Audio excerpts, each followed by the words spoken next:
qimizni ichish mast qiladi deyishadi, lekin tabobat kitoblarida juda ko'p darlarga qachon qimiz mast qildi? Qachon qimizni ichib birovni birov urgan? Qimizni ichib so'kkan. Lanj qiladi, bo'shashtiradi. Buni mastlik demaydi. Bir uyquni keltiradi. Buni mastlik demaydi. Qonlar suyulganda odamning shunday holat bo'ladi. Namozni ham sal dam olib o'qiradi mukammal mustahkam bo'lib. Ba'zi aytadiki, achitiladi. Qatiq ham achitiladi. Endi qatiqni ham ichmay achigan deb, qimizni ham ichmang achigan deb, sirkani ham ichmang achigan deb. Mast qiladi. Ma'lum mast qiladigani. Yo dumalab birato'lasiga balchiqda yotadi, yo birovni uradi, so'kadi, xotinini ushtaloq qo'yadi. Qimiz ichib kim shunday qilgan qani? Qimiz mast deyish noto'g'ri gap. Qimiz rohatlantiradi, kasalingizni bo'lsa ketkizadi, qand kasaliga, davleniyaga, hammasiga yaxshi.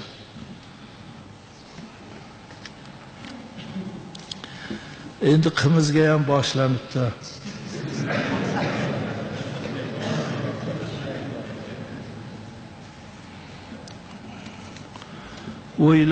O'ylab ba'zilar shu nimalarni o'ylab chiqazadi.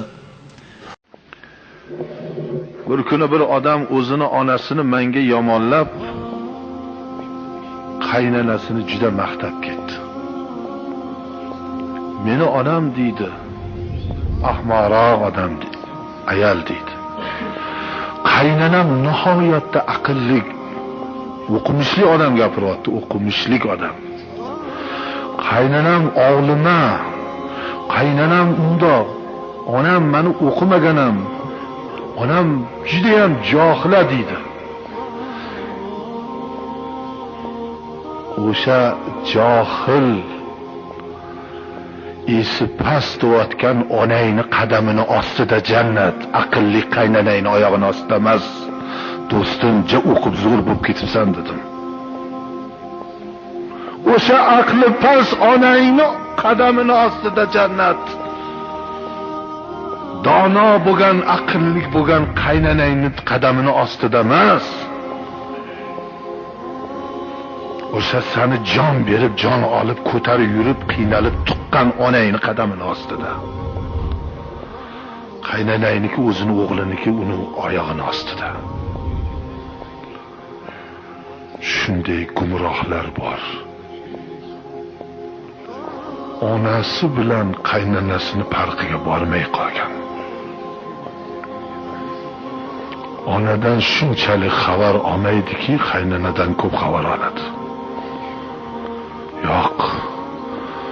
Ona otani roziligiga deb qo'yibdi Alloh. Boshqasini aylantirmagan.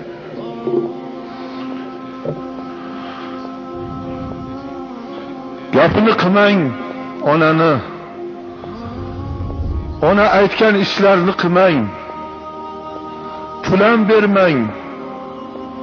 Ona sizdan kechadimi?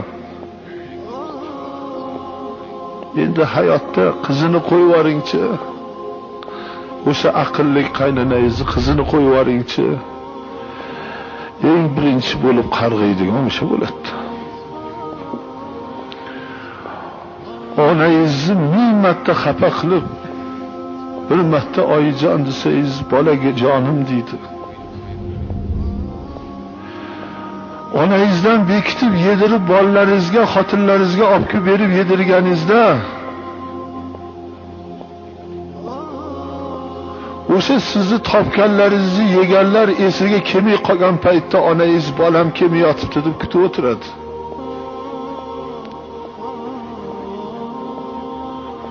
Hammasi sizni pulingizga, biron narsa olib kelishingizga intiq bo'lib tursa, onangiz o'g'lim sog' salomat ko'chadan kirib kelarmikin, diydorini ko'rarmikinman deb turadi. Sizga hamma boshqa narsa uchun xushomad qilsa, onangiz bolasi bo'lganligingiz uchun yaxshi ko'rib xushomad qiladi.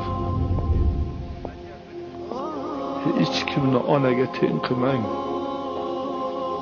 hech kimni onaga teng qilmang va onani o'rnini hech kim egallolmaydi. Hech kim ona bo'la olmaydi. Bir miyasi aynib qolgan ayol bo'lardi. Hammani urgani yugurardi. Bolasi to'xta desa, 7 yashar bolasi chiqib to'xtab bolasiga qarab jim bo'lib qolardi. Boltani olib chopayotgan, o'ldiraman deyotgan jinni ayol 7 yashar bolasi shunday ko'rinib, tashlab boltayni desa, tashlab jim bo'lib qolardi.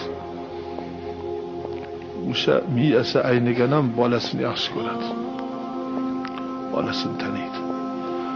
Hech qachon onadan hech kimni ortiq ko'rmang.